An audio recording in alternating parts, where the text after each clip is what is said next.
नमस्कार, मैं हूं अवनींद्र आशुतोष। भाग्य विधाता जो हमारा खास कार्यक्रम है, इसमें आपका बहुत बहुत स्वागत है। लेकिन उससे पहले आप तमाम दर्शकों को और दुनिया भर के तमाम राष्ट्रों को नए साल की बहुत बहुत शुभकामनाएं। और हम दुआ करेंगे कि 2018 जिस तरह से अच्छा बीता आपके लिए या जैसा भी बीता, 2019 एक नई खुशियां, एक नई उम्मीद लेकर आपके जीवन में आए। क्योंकि आज हमारे साथ खुद है मशहूर एस्ट्रोलॉजर सीमा गुप्ता, जिन्होंने समय समय पर बताया कि आपकी जो भविष्यवाणी होती है, आपकी जो ज़िंदगी में कुंडली होती है, सबका अपना अपना एक महत्व होता है। लेकिन सबसे पहले आज हम जानेंगे कि 2019 में क्या कहेंगी जिनकी जो अलग अलग राशियां हैं। सीमा जी, आपका बहुत बहुत स्वागत है और आपको भी नए साल की बहुत बहुत शुभकामनाएं। बिल्कुल, आपको भी नव वर्ष की बहुत सारी अच्छी शुभकामनाएं और जीवन में जो भी है आपको वो ग्रोथ मिलती रहे, वो जो चाहिए वो जीवन में सारी अच्छी संभावनाएं घटे। और मैं दर्शकों को भी 2019 की बहुत बड़ी शुभकामनाएं देना चाहूँगी, क्योंकि 2019 अगर हम इस अंक को जोड़े तो नंबर 3 आता है और नंबर 3 है गुरु बृहस्पति देव का, यानी जुपिटर का है। तो ये नंबर 3 नंबर इस बार पूरे अपने यूनिवर्स के ऊपर रूल करने वाला है। और ये नंबर से ये फायदा होगा, 3 नंबर वाले जो लोग हैं, जैसे मान लीजिए कि जैसे जिनका नंबर 3 है, उनके लिए तो बहुत ही शुभ ये साल रहने वाला, बहुत कमाल का रहेगा। और सबसे अच्छी चीज ये रहने वाली है कि जो लोग, जिसका 12 तारीख है तो 12 भी तो 3 हुआ, 3 हुआ, हाँ, जो भी आपका जैसे 12 हो गया, 3 हो गया, उसको आप जब जोड़ेंगे, हाँ जोड़ेंगे तो 3 आएगा। और 3 जिनका भी नंबर आ रहा है तो उनके लिए बहुत ही उत्तम साल होने वाला है। तो 3 नंबर वाले हो जाइए तैयार धमाल मचाने को। 2019 में आपको बहुत कुछ नया करने को मौका मिलेगा, यही हम कह सकते हैं। बिल्कुल। और लेकिन इसमें सबसे जो अच्छी चीज होगी जो पॉलिटिक्स में है, जो पॉलिटिक्स में उनके लिए बहुत ही अच्छा ये साल रहने वाला है। जो अच्छे डॉक्टर हैं, सर्जन हैं, स्टूडेंट्स हैं या फिर जो टीचर हैं, ये उनके लिए, और जो स्पिरिचुअल लाइफ से जो धार्मिक हैं, उनके लिए ये साल बहुत अच्छा रहने वाला, जैसे कि मैं तो मैं बोल सकती हूँ कि ऐसे लोगों के लिए साल बहुत अच्छा रहने वाला है। और एक सबसे जो अच्छी चीज़ है वो मैं ये बताना चाहूँगी कि हम लोग जैसे नया साल मनाते हैं तो कैसे जैसे 12 बज गए, 31 तारीख को तो हमारा नव वर्ष शुरू हो जाता है। तो उस दिन की जो कुंडली बन रही है वो कन्या लग्न की बन रही है, तुला राशि है, 9वीं तिथि है, चित्रा नक्षत्र है और स्थिर लग्न में ये नव वर्ष आ रहा है। तो जो भी जो बहुत ही अपने धर्म कर्म को मानते हैं, तो मैं उनसे ये कहना चाहूँगी कि अगर वो रात के 12 बजे थोड़ी सी पूजा उपासना कर ले और जीवन में उनको जो चाहिए वो, हाँ, पूरे साल के लिए, पूरे साल के लिए रात को यानी 31 तारीख को रात को बैठ के अगर वो अपने इष्ट देव को अपने लिए जो भी उनको मांगना है वो मांगेंगे तो डायरेक्ट वो जाके सीधे भगवान को लगेगा। क्योंकि हम लोग जो पूजा भी करते हैं कहते हैं स्थिर लग्न में करनी चाहिए, और ये नया वर्ष तो स्थिर लग्न में आ रहा है, यानी सोने पे सुहागा जैसी चीज़ हो गई है। तो ये बहुत ही उत्तम रहेगा कि अगर आपको जो भी जीवन में चाहिए, आप पूजा पाठ नहीं भी कर सकते, अपनी विशेष आप एक पेपर में लिख के आप उसको रख दीजिए नॉर्थ ईस्ट में, आप वो अपना काम करना शुरू कर देगी। अच्छा, ये तो बड़ी अच्छी बात है कि आप पूजा पाठ नहीं कर पाते हैं और पेपर पर लिख दिया आपने दिल की बात ऊपर वाले के लिए। हाँ। तो आपकी बात जरूर सुनी जाएगी। और वो ईशान कोण में रख दीजिए, क्योंकि कहते हैं कि ईशान कोण वो भगवान का कोण होता है। तो डायरेक्ट वो आपने भगवान को दे दिया है तो आपकी सारी जो भी मनोकामनाएं हैं वो पूरी होना शुरू हो जाएंगे। लेकिन सिर्फ लिखने से नहीं होंगी, उसके लिए आपको थोड़ी भाव भी चाहिए, मेहनत करनी होगी। क्योंकि स्वयं श्री कृष्ण ने गीता में कहा कि कर्म प्रधान है, तो आप कर्म नहीं करेंगे तो आप फल की इच्छा नहीं रख सकते। तो कर्म करिए। थोड़ा सा ऐसा लग रहा है कि जिस चेक को हम किसी को चेक देकर बैंक में, तो बैंक में अकाउंट होना चाहिए, पैसा होना चाहिए। यस। और यहाँ भी उसी तरह से अगर आप विश लिख रहे हैं, फल चाहिए तो पहले आप बीज बोइए, पेड़ लगाइए, फिर फल खाइए, वो बहुत जरूरी है। अगली राशि क्या कहती है? जो हमारी जैसे कि 1 से लेके 12 तक राशियां हैं, सबसे पहले जो राशि आएगी वो मेष राशि आएगी। तो मेष राशि वालों को मैं ये कहना चाहूँगी कि ये साल आपको बहुत मेहनत करनी होगी। कड़ी मेहनत के बाद ही आपको अच्छे रिजल्ट मिलेंगे। क्योंकि आप देखा जाए तो 18 महीने से मेष राशि वाले काफ़ी उलझन और काफ़ी परेशानियों में चल रहे हैं। और ये उलझन और परेशानी पैदा कर रहा है राहु। राहु मार्च में इनके राशि इनके मतलब चतुर्थ भाव से निकल जाएगा, जो चतुर्थ भाव में रहने की वजह से माता को कष्ट हो रहा होगा, इनके मन में, इनके व्यापार में कुछ ना कुछ जो समस्याएं आ रही होंगी वो समस्याएं सारी दूर हो जाएंगी, और नई जो भी ये अगर प्लान करेंगे तो प्लान जो भी करेंगे वो सक्सेस होना शुरू हो जाएंगे। अगर वो कहीं ट्रैवलिंग करने की सोच रहे, विदेश जाने की सोच रहे, तो ये साल उनको विदेश यात्रा जरूर करवाएगा। विदेश यात्रा बहुत सारे लोग उम्मीद के साथ देखते हैं कि पंडित जी मेरे हाथ में विदेश योग है कि नहीं, तो इस साल जो प्लान करना बहुत जरूरी है। प्लान कीजिए और पासपोर्ट बनवाइए। बहुत सारे लोग बगैर पासपोर्ट के पूछते हैं पंडित जी कि पंडित जी मेरे हाथ में क्या है लिखा हुआ। तो अगर हम अगली राशि की बात करें तो उनका ये नया साल कैसा रहेगा? दूसरी राशि आती है वृषभ राशि आती है, और वृषभ राशि वालों को मैं ये कहना चाहूँगी कि आप अगर कहीं ट्रैवलिंग कर रहे हैं तो ये साल आप अपने सामान की सुरक्षा स्वयं रखिए, क्योंकि कहीं ना कहीं चोरी होने की संभावना है, क्योंकि वृषभ राशि से, क्योंकि राहु मार्च में चेंज हो रहा है, और राहु बड़ा प्लैनेट है जो 18 महीने तक एक राशि में रहता है। तो वो चेंज होने की वजह से मार्च के बाद कुछ समस्याएं उनको बढ़ सकती हैं, सामान चोरी हो सकता है, और अगर उन्होंने कुछ सेविंग की है तो वो सेविंग्स भी उनकी खर्चा हो सकती है। कुछ एक्सीडेंट्स के भी योग बन रहे हैं, तो उनको बहुत सोच समझ के प्लानिंग करनी है, ट्रैवलिंग करनी है, और कुछ जो भी सेविंग्स है तो उनको कुछ संभाल के रखना है कि आने वाली जो समस्याएं हो तो वो उनको समस्याओं से उस चीज़ का हल निकाल सके। बहुत संभल कर रहना होगा, क्योंकि वृषभ राशि में जिस तरह से सीमा जी ने कहा, दुर्घटना तभी हो सकती है जब आपकी सावधानी हट जाएगी। तो सावधान रहिए, और निश्चित रूप से अगर आप सावधान रहेंगे तो बहुत सारी उम्मीदें आपकी ज़िंदगी में जुड़ती चली जाएगी जी। तो वृषभ राशि के बाद अब बात करेंगे मिथुन राशि की। मिथुन राशि इस साल यानी नए साल में 2019 में क्या गुल खिलाएगा, ये बताइए सीमा। मिथुन राशि के बारे में मैं ये कहूँगी, अगर वो राजनीति से जुड़े हुए हैं तो ये साल उनके लिए बहुत अच्छा है। Very good. हाँ, और अगर उनको कुछ प्रॉब्लम है स्किन की, तो स्किन के प्रॉब्लम अगर है तो उनको सतर्क रहना चाहिए, क्योंकि ये स्किन की प्रॉब्लम उनको ज़्यादा बढ़ सकती है। अच्छा। तो अपनी हेल्थ का उनको बहुत ध्यान रखना है, क्योंकि मार्च के बाद जैसे ही, क्योंकि मैं राहु का जिक्र इसलिए कर रही हूँ क्योंकि राहु 18 महीने रहने वाला है, और जैसे ही मार्च में राहु चेंज होगा, जिनको प्रॉब्लम करना है प्रॉब्लम करेगा, जिनके लिए अच्छा है वो अच्छा है। अभी जैसे कि मिथुन राशि वालों के लिए स्किन की प्रॉब्लम क्रिएट कर सकता है, तो उनको बहुत सोच समझ के चीज़ें अपनी हेल्थ के लिए डिसाइड करनी कि कहीं ऐसा ना हो कि वो स्किन डिजीज़ बड़ी हो जाए। और अगर वो कोई प्रॉपर्टी की लेन देन कर रहे हैं तो बहुत सोच समझ के लेन देन करना है, कि क्योंकि उसमें उनको धोखा पड़ सकता है। तो पेपर आप जो भी बनाएं बहुत सोच समझ के बनाएं। और जो स्टूडेंट है तो उनके लिए मैं यही एडवाइस करूंगी कि वो सरस्वती जी की उपासना जरूर करें, क्योंकि अगर आप एग्ज़ाम देने जाएंगे तो आपकी बुद्धि बहुत भ्रमित रहेगी, क्योंकि मार्च के बाद राहु मिथुन राशि में ही रहेगा, और जब वो लग्न में बैठा होता है तो आदमी की बुद्धि को भ्रमित करता है। तो मिथुन राशि वालों को थोड़ा सोच समझ के अपनी चीज़ें चलनी है, करनी है, तो इससे उनको फ़ायदा भी होगा और चीज़ें अच्छी भी होंगी। यानी मिथुन वालों की राह जो है थोड़ी कठिन है, लेकिन कठिनाई तब दूर हो जाती है जब आप सफलता के मार्ग पर बिल्कुल कॉन्फिडेंस के साथ बढ़ते हैं। जाहिर तौर पर आपके अंदर अगर कन्फ्यूज़न है तो कोई निराश होने की ज़रूरत नहीं है। हम सीमा गुप्ता जी से आपकी बात करवा देंगे, उनका मोबाइल नंबर भी आप देख सकते हैं स्क्रीन पर। और जाहिर तौर पर सबसे बड़ी जो वजह होती है इधर उधर जाने की, सीमा जी, कन्फ्यूज़न होता है। जी बिल्कुल। अगर इस साल मान लीजिए कि मैं थोड़ा कन्फ्यूज़ हूँ तो मुझे किस तरह से अपने बारे में सोचना चाहिए? देखिए, कन्फ्यूज़न तब होती है जब धुंध होती, और कन्फ्यूज़न क्रिएट करने वाला जो प्लैनेट है वो राहु है।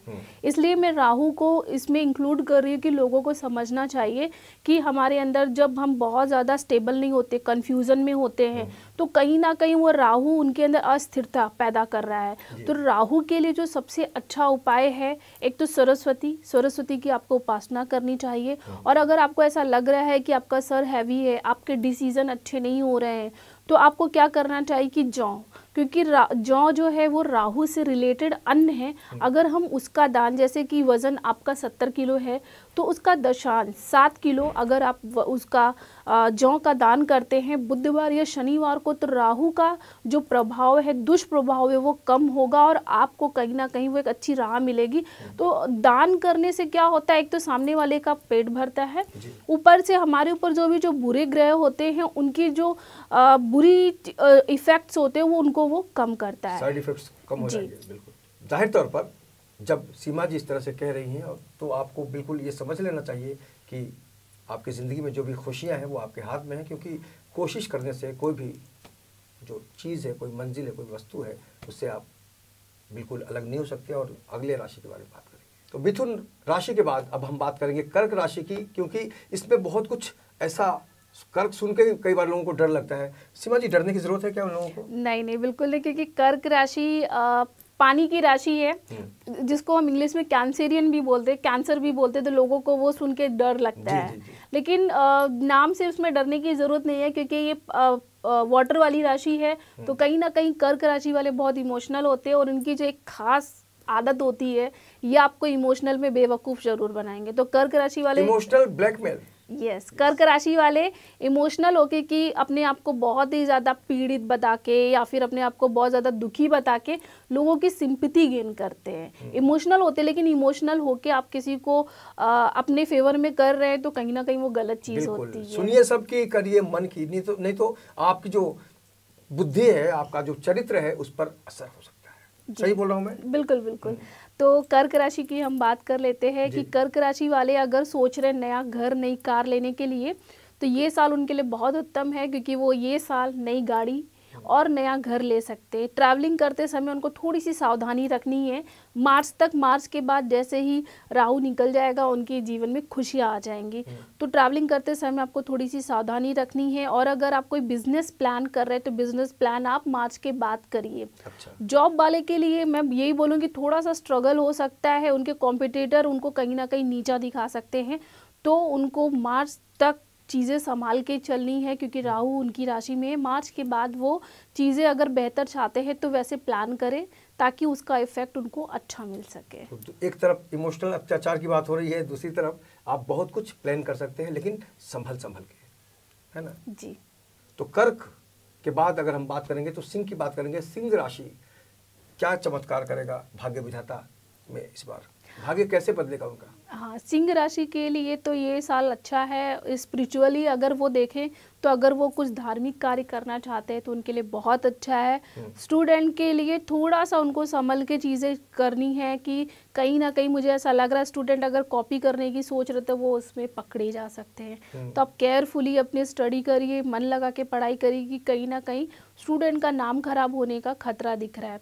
और जो लोग संतान प्राप्ति के बारे में सोच रहे हैं कि ये साल सिंह राशि के लोग, सिंह राशि के लोग अगर वो सोच रहे हैं कि ये साल उनको संतान की प्राप्ति हो, तो ये उत्तम साल है। ये शुभ योग आपके लिए बहुत ही अच्छा रहेगा।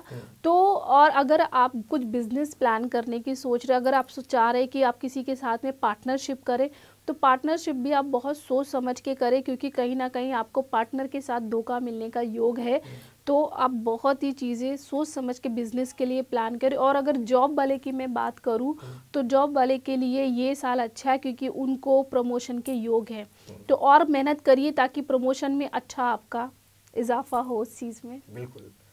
तो सिंह राशि कहीं ना कहीं से लोगों को उम्मीद दिलाती कि बाकी राशियों से बिल्कुल अलग थलग, लेकिन सीमा जी ने बिल्कुल साफ कर दिया है। और जाहिर तौर पर आपकी राशि जो कुछ भी कहती है, अगर आप उसको समझने की कोशिश करेंगे तो आपकी ज़िंदगी में खुशियाँ ही खुशियाँ होंगी। अब बात करेंगे हम अगली राशि यानी कन्या राशि की। कन्या राशि वालों का क्या होगा 2019 में?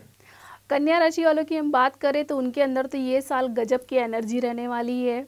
लेकिन उनको क्या करना है, बिजनेस अगर वो प्लान कर रहे हैं तो उसमें थोड़ा संभल के रहना है। और एक चीज़ और कि कॉम्पिटिटर जो उनके होंगे इस बार दबके उनसे रहने वाले, क्योंकि कन्या राशि जो है सबसे ज़्यादा पावरफुल राशि मानी जाती है, कि उसके अंदर एक इंट्यूशन पावर रहता है। सामने वाला क्या बोल रहा है, क्या उसके बारे में विचार कर रहा है, उनको पहले ही पता चल जाता है। तो वो प्री प्लानर होते हैं और वो कभी थकते नहीं, टायर्ड नहीं होते। वो फटफट मतलब उनको काम करने की आदत होती है। तो आप काम करिए, सब कुछ प्लान करिए। कॉम्पिटिटर भी आपसे ये साल दबके रहेंगे। लेकिन एक चीज़ आपको याद रखनी है कि आप बिज़नेस जो भी प्लान करें उसको सोच समझ के प्लान करें, तो ही आपके लिए बहुत अच्छा रहेगा। और एक अच्छी चीज़ और, जो स्पिरिचुअली है, जो अपनी लाइफ को और स्पिरिचुअली ग्रोथ करना चाहते हैं, कुछ पूजा पाठ करना चाहते हैं या फिर कोई दीक्षा लेना चाहते हैं, तो ये साल उनके लिए बहुत अच्छा है। आप उसमें भी आगे जाएंगे। बिल्कुल। तो बहुत सारी बातें हम कर रहे हैं ताकि आपका जो भाग्य है उसमें खुशियाँ जोड़ सकें और आपकी जो उम्मीद है वो उसमें भी कामयाबी मिले। फिलहाल वक्त है ब्रेक का। ब्रेक के बाद हम बात करेंगे तुला राशि की और उसके बाद की राशियों की। देखते रहिए हमारा खास कार्यक्रम भाग्य विधाता।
ब्रेक के बाद आपका बहुत बहुत स्वागत है। मैं हूं अवनींद्र राजतोष, हमारे साथ है सीमा गुप्ता और आप देख रहे हैं 2019 में कैसी होंगी आपकी राशियां और क्या करना होगा आपको, क्योंकि भाग्य विधाता की जब भी हम बात करते हैं तो भाग्य बहुत कुछ कहता है।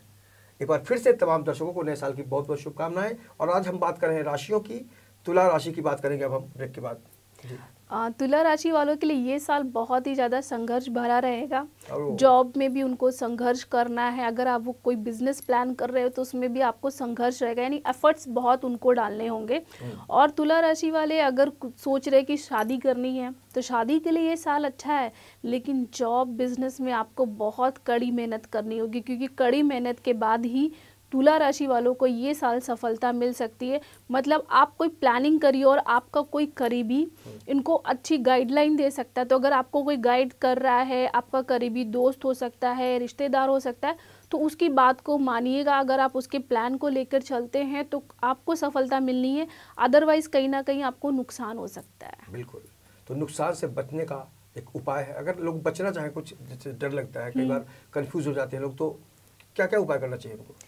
अगर मैं जनरली उपाय बताऊं तो अगर मन में बहुत ज़्यादा कन्फ्यूज़न है, कन्फ्यूज़न जैसे मैंने कहा कि राहु क्रिएट करता है, तो वेडनेसडे थर्सडे को जौ का दान करना चाहिए। और अगर आपको लग रहा है कि मन में अस्थिरता है, आपको ऐसा लग रहा है कि कहीं ना कहीं आपको सुसाइड करने का मन हो रहा है, आपको घर में चिड़चिड़ाहट हो रही है, गुस्सा आ रहा है, सास बहू में प्रॉब्लम क्रिएट हो रही है, तो ये ना कहीं ये सारी जो प्रॉब्लम्स आती है चंद्र की वजह से आती है।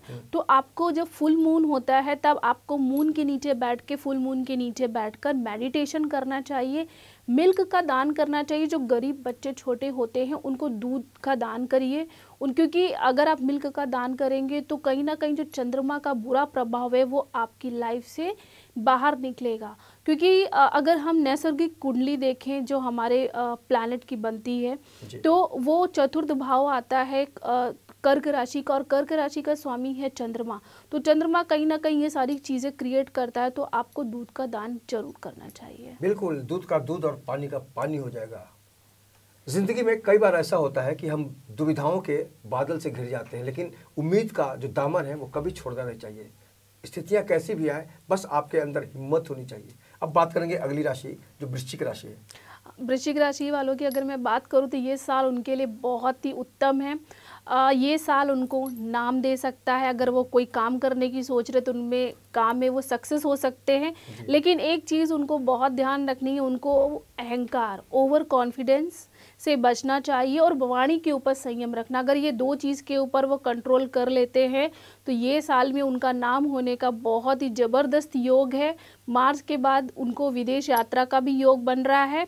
मतलब अगर आप बिजनेस में हैं तो बिजनेस में आपको सफलता मिलेगी, अगर आप जॉब में हैं तो आपको जॉब में सफलता मिलेगी।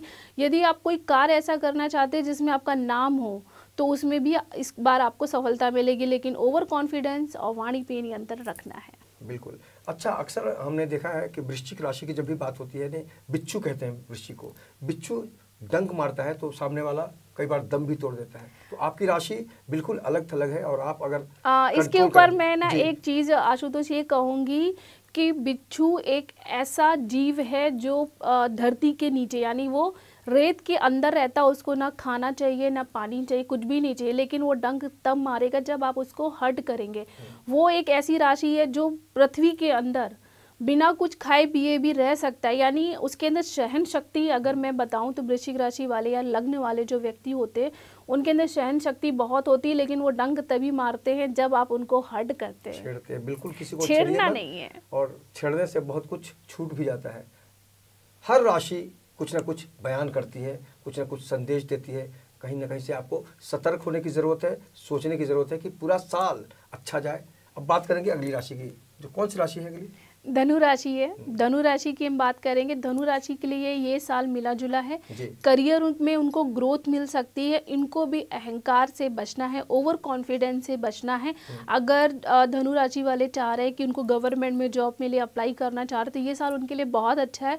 वो गवर्नमेंट जॉब में अप्लाई कर सकते हैं और ये साल भी उनको जॉब भी मिल सकती है। और एक जो सबसे इम्पॉर्टेंट चीज़ है कि मार्च के बाद जब राहु चेंज होगा तो कहीं ना कहीं उनमें एक मन में उचाट होगा कि वो काम ना करें, जॉब से उनको निकलने के लिए होगा, बिजनेस वो अगर कुछ ग्रो करना चाह रहे हैं, नहीं करना चाहेंगे, माता पिता के साथ में वो झगड़ा करेंगे, तो मतलब कहीं ना कहीं राहु उनके लिए प्रॉब्लम क्रिएट कर सकता है। तो आपको भी वही उपाय करना है, जौ का दान करना है बुधवार और शनिवार को। इससे क्या होगा कि आप में स्टेबिलिटी आएगी, आप जो निर्णय लेंगे उन निर्णयों में आप खरे उतर सकते हैं। बिल्कुल, आप अपने आप को आगे बढ़ाना चाहते हैं तो दुविधाओं की स्थिति में भी आप बिल्कुल अपने आप को सही सलामत रख सकते हैं, क्योंकि दान में एक बहुत बड़ी भावना छिपी होती है। आपकी जो मनोभाव, आपका जो मनोभाव है, क्यों आशुतोष जी, दान में एक भावना छिपी होती है क्योंकि हम अपनी कोई चीज किसी को आज की तारीख में देना नहीं चाहते। लेकिन सीमा जी, आजकल नहीं लगता कि बहुत सारे लोग दान तो करते हैं लेकिन दिखावे के लिए, सामने वाले को खुश करने के लिए, ये तो साइड इफेक्ट इसका पड़ सकता है? नहीं, कोई साइड इफेक्ट नहीं, तो सब जानता है ना। अगर आप दिखावे के लिए भी कर रहे हैं तो किसी का पेट भर रहा है, किसी का घर बन रहा है, किसी को कपड़े मिल रहे हैं, ये सबसे अच्छी इंपॉर्टेंट चीज़ है। क्योंकि आज की तारीख में हम किसी को कुछ देना नहीं चाहते, अपना एक पेन या पेंसिल भी नहीं देना चाहते। और अगर हम अपने घर में से अनाज दे रहे हैं, वस्त्र दे रहे हैं या कुछ दे रहे हैं दान में, मेडिसिन दे रहे हैं, तो ये सबसे अच्छी चीज़ है कि हम अपनी खुशियों में उनको शेयर कर रहे हैं। तो जब शेयरिंग प्लस केयरिंग होती है तो अच्छी चीज़ें बनती ही बनती है और उसका रिजल्ट भी अच्छा आता है, पॉजिटिव आता है। तो धनु राशि के बाद अब बात करेंगे मकर राशि की, और ये जानेंगे कि 2019 क्या कहेगा, क्या करेगा उनके लिए। मकर राशि वालों के लिए ये साल मिला जुला रहेगा, और अगर उनको विदेश यात्रा करनी तो विदेश यात्रा के अच्छे योग बन रहे हैं। लेकिन मार्च के बाद राहु परिवर्तन करते ही उनके मन में दुविधा क्रिएट करेगा। अगर आप सोच रहे कि शॉर्टकट से पैसा आ जाए, कुछ हम जुआ सट्टा या लॉटरी खेलने की आप सोच रहे, तो उसमें आपको उल्टे ही परिणाम मिलेंगे, यानी आपकी जो बचत होगी वो खाली हो जाएगी। तो आपको शॉर्टकट से पैसा नहीं कमाना है, क्योंकि जो पैसा आपके पास है वो भी सारा पैसा चला जाएगा। कोई ना कोई आपकी मदद एंड टाइम पे कर देगा, आपको थोड़ा पेशेंस रखना है, थोड़ा भरोसा रखना है, तो आपकी वो मदद आपको कहीं ना कहीं मिल जाएगी। लेकिन ये साल आपको शॉर्टकट नहीं लेना है, वो चीज़ें आपके लिए प्रॉब्लम क्रिएट कर सकती हैं। हेल्थ के ऊपर आपको नज़र बना के रखनी है, क्योंकि कहीं ना कहीं आपके पैरों में प्रॉब्लम हो सकती है, आपको अपने पैरों का खास ध्यान रखना है। और जो बिज़नेस को लेकर चाह रहे हैं कि हमारा बिजनेस अच्छा ग्रो करे, तो उनको थोड़ा सा ये साल सोच समझ के पैसे इन्वेस्ट करने, उसमें भी उनको लॉस हो सकता है। तो बहुत संभल कर रहने की ज़रूरत है, लेकिन उम्मीद भी है। अगर कन्फ्यूज़न है कोई बात नहीं, सीमा गुप्ता को आप फ़ोन कर सकते हैं और जान सकते हैं कि वाकई अलग अलग और भी क्या क्या तरीके हो सकते हैं। अब बात करेंगे अगली राशि की। अगली राशि यानी कुंभ राशि, ज़िंदगी में बहुत कुछ इस बार नया करने वाली है, ऐसा मैं सोच रहा हूँ। उनके लिए कैसा होगा नया साल जो हमें देख रहे हैं अभी कुंभ राशि वाले? कुंभ राशि वालों के लिए ये साल बहुत अच्छा है, न्यू ग्रोथ लेके आएगा। जॉब सेक्टर में है तो उनको थोड़ा सा धैर्य बनाकर कार्य करना है, कि उनके जो साथ में काम करने वाले हैं तो कहीं ना कहीं उनके साथ में अनबन हो सकती है।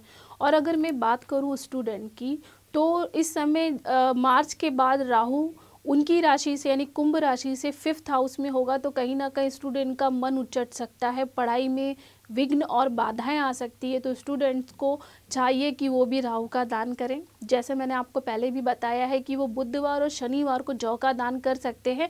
तो ये दान से उनके मन में जो भी विघ्न बाधाएं चल रही होंगी वो विघ्न बाधाएं दूर हो जाएंगी। और अगर आप सोच रहे हैं कि हमको कोई बिज़नेस प्लान करना है, तो बिज़नेस आप कोई भी प्लान करिए, लेकिन एक चीज़ आप ध्यान रखिए कि आपके आसपास के जो भी लोग हैं तो उनसे आपको थोड़ा सा संभल के रहना है, तो कहीं ना कहीं आपको धोखा मिल सकता है। तो बिज़नेस में आपको बहुत ही संभल के और बच के रहना है। यानी खतरा हमेशा अपनों से होता है, यही आप इशारा करना चाह रही हैं? जी बिल्कुल। तो वाकई जब प्यार भी मिलता है अपनों से, कई बार तकरार भी होता है अपनों से। अब बात करेंगे हम अगली राशि मीन राशि की। शिवा जी, ये जीवन क्या है, निर्झर है, मस्ती ही इसका पानी है, सुख दुख के दोनों तीरों से चल रहा राह मनमानी है। अगर हम जल की बात करते हैं तो मीन को कैसे भूल सकते हैं। जी हाँ, हम बात करें अगली राशि मीन राशि, जिसको हम मछली कहते हैं। मीन राशि वालों के लिए साल कैसा रहेगा शिवा जी? मीन राशि वालों के लिए ये साल बहुत ही उत्तम है। नई तरक्की के दरवाजे उनके लिए खुले रहेंगे, प्रमोशन हो सकता है। और अगर वो अपने पिता के बिजनेस को न्यू ग्रोथ देना चाहते हैं तो ये साल बहुत ही उनके लिए उत्तम है। लेकिन एक चीज़ उनको ये जान लेनी चाहिए कि ग्रोथ भी मिलेगी, प्रमोशन भी होगा, लेकिन अगर आप आपके बिजनेस में कुछ करना चाह रहे तो वो आप जैसे डेट प्लान करेंगे तो वो डेट आपकी डिले हो सकती है। लेकिन अगर आप उसमें धैर्य बनाकर चलेंगे तो आपको वो तरक्की मिल सकती है, क्योंकि राहु के परिवर्तन होने के बाद चीज़ें डिस्टर्ब होना शुरू हो जाएंगी। तो मार्च के बाद आपको बहुत ही सोच विचार कर प्लान करने हैं। चीज़ें डिले हो रही हैं तो पैनिक नहीं करना है, उन चीज़ों को सोच विचार कर आगे बढ़ना है। और अगर आप आपके पिता की सलाह लेकर आगे बढ़ते हैं तो उसमें तरक्की आपको मिलना पॉसिबल है। बिल्कुल बिल्कुल। और जो भी हमारे जो बुजुर्ग होते हैं, जो भी हमसे बड़े होते हैं, उनका जो सबसे बड़ा संग्रह होता है वो मैंने अनुभव होता पिता है। के बारे में इसलिए कहा कि मीन राशि गुरु की राशि है, और धनु और मीन राशि वालों के लिए जो प्लैनेट के जो लॉर्ड बनते हैं वो गुरु बनते हैं, ठीक है। तो गुरु को हमने हमारे पिता से रिलेट किया है। अगर उनको धनु राशि वाले या मीन राशि वालों को कोई भी समस्या हो तो उनको अपने पिता का सम्मान करना चाहिए, उनके बॉस, जो आपके बॉस है, बॉस का सम्मान करना चाहिए, आपके गुरु हैं उनका सम्मान करना चाहिए। तो इससे क्या होगा, आपके जीवन में जो भी कठिनाइयाँ परेशानियाँ आ रही हैं वो आप धीरे धीरे कम हो जाएंगी। तो गुरु गोविंद दोनों खड़े काके लागू पाँव की स्थिति आप अक्सर सुनते होंगे, लेकिन आपके जो बुजुर्ग हैं, आपके जो सीनियर हैं, आपसे जो ज़्यादा अनुभवी हैं, उनको आप ज़रूर इज्जत दें। और चलते चलते हम यही चाहेंगे सीमा जी कि हर कोई खुश रहे। राशि तो एक कहीं ना कहीं से एक निमित्त मात्र है, लेकिन हम अपने भाग्य के विधाता खुद बन सकते हैं। हालांकि विधाता तो जो दुनिया को चलाता है उसकी तो बात ही अलग है, अनोखी है, निराली है, लेकिन हम अपने भाग्य के विधाता खुद बन सकते हैं। और कोई भी कन्फ्यूज़न हो तो आप सीमा गुप्ता से बात कर सकते हैं। चलते चलते क्या सलाह देंगी उन लोगों को जो बहुत आलसी होते हैं? जो बहुत आलसी होते हैं तो मैं तो उनको यही कहूँगी कि आप, अगर आपको लगता है कि हम बिस्तर के ऊपर सोकर हम अपना आलस्य जो है वो कहीं ना कहीं उस चीज़ को अपनी रिलीज़ कर रहे हैं, उस चीज़ को हम फुलफिल कर रहे हैं, तो आप वहीं लेटे लेटे आपके मन में जो भी चीज़ें चल रही हैं, जो भी आपकी विशेष हैं, तो आप उसको अगर सबकॉन्शियस माइंड में अगर आप लेते हैं तो वो धीरे धीरे पूरी होना शुरू हो जाती। क्योंकि कहते हैं कि हम जो भी सबकॉन्शियस माइंड में रखते हैं वो चीज़ें चलती रहती, कंटिन्यूटी रहती है। उसको एक स्मॉल जिनी भी बोलते हैं, कि अगर आप जो चीज़ सोचते हैं और एवरीडे सोचते हैं और उस चीज़ को प्लान करते हैं तो वो चीज़ें संभव होना शुरू हो जाती है। तो मैं यही कहूँगी कि आप प्लान करिए, क्योंकि कोई भी काम को करने से पहले अगर हम प्लान बनाते हैं तो प्लान बहुत इंपॉर्टेंट होता है। वर्क तो वो सेकंड चीज़ होगी, लेकिन प्लान बनाइए, प्लान बना के उसके ऊपर वर्क करना चालू करिए। क्योंकि मैं चाहती हूँ कि 2019 सभी के लिए अच्छा हो, चाहे वो स्टूडेंट हो, चाहे वो वर्कर हो, चाहे वो पॉलिटिशियन हो, एवरीथिंग, मतलब सब कुछ ओके रहना चाहिए। लेकिन ओके रहने के लिए आपका प्लान बहुत अच्छा होना चाहिए। हर उम्र के लोग, हर वर्ग के लोग और हर मजहब के लोग खुश रहें, यही हमारी दुआ है। लेकिन चलते चलते हम ये जानना ज़रूर चाहेंगे आपसे कि जो लोग अपने आप को बहुत तीसमार खा समझते हैं, क्या उनका साइड इफेक्ट उनके घर वालों पर भी पड़ता है? एक्चुअली क्या होता है कि ओवर कॉन्फिडेंस फैमिली को तो इफ़ेक्ट करता ही करता है, लेकिन उनको भी बहुत इफ़ेक्ट करता है। क्योंकि कहते हैं कि आपका कैलकुलेशन अगर थोड़ा सा भी रॉन्ग हो गया, मैथ्स का फॉर्मूला कैसे, अगर का कैलकुलेशन रॉन्ग हो गया तो आपका नीचे जो आंसर आने वाला है वो गलत आने वाला है। तो ओवर कॉन्फिडेंस एक ऐसा ही मैथ्स है कि उसमें आपने थोड़ा सा भी अपना ओवर कॉन्फिडेंस इन्वॉल्व किया तो आपका जो आंसर आएगा वो रॉन्ग आएगा। तो मुझे ऐसा लगता है कि आप कॉन्फिडेंस रखिए, फुल कॉन्फिडेंस रखिए, लेकिन ओवर कॉन्फिडेंस ये मत रखिए कि मैं ही कर सकता हूँ या मैं ही बलवान हूँ। क्योंकि हर इंसान अपने फील्ड में स्मार्ट है, हर इंसान अपनी फील्ड में बलवान है। तो हर इंसान को उतना ही सम्मान दीजिए, उतना ही मान दीजिए जितने आपको देते हैं। आदान प्रदान होते ही रहना चाहिए, सम्मान का बात, क्योंकि गिव एंड टेक वाला रिलेशन रखिए। आप किसी को रिस्पेक्ट देंगे तो ही आपको रिस्पेक्ट मिलेगी। बिल्कुल, बिल्कुल। वो तो सृष्टि का नियम है, उसको तो फॉलो करना ही चाहिए। फिर भी हम दुआ करेंगे चलते चलते सीमा जी की जो भी हमें देख रहे हैं और इस दुनिया के सारे लोग खुश रहें। जहाँ खुशियाँ होती है वहाँ तकलीफ, खुशी बहुत जरूरी है। तकलीफ की ज़मीन भी छोटी पड़ जाती है, इसलिए आप खुश रहिए। और सीमा गुप्ता जी ने जो भी आपको सजेशंस दिए हैं उस पर आप उतरने की कोशिश कीजिए और कोशिश से ही सफलता मिलती है। आपने जो जानकारी दी सीमा जी, बहुत बहुत शुक्रिया। और तमाम दर्शकों का भी बहुत बहुत शुक्रिया, क्योंकि आपने जो हमें प्यार दिया है उसका लगातार रिफ्लेक्शन हम महसूस कर पा रहे हैं। और हम चलते चलते यही दुआ करें कि ऊपर वाला आपको सही सलामत रखे और आप अपने भाग्य के विधाता खुद बने। इस खास कार्यक्रम में इतना ही। बाकी की खबरों के लिए आप देखते रहिए इन 24 न्यूज़ और मुझे दीजिए इजाज़त। नमस्कार।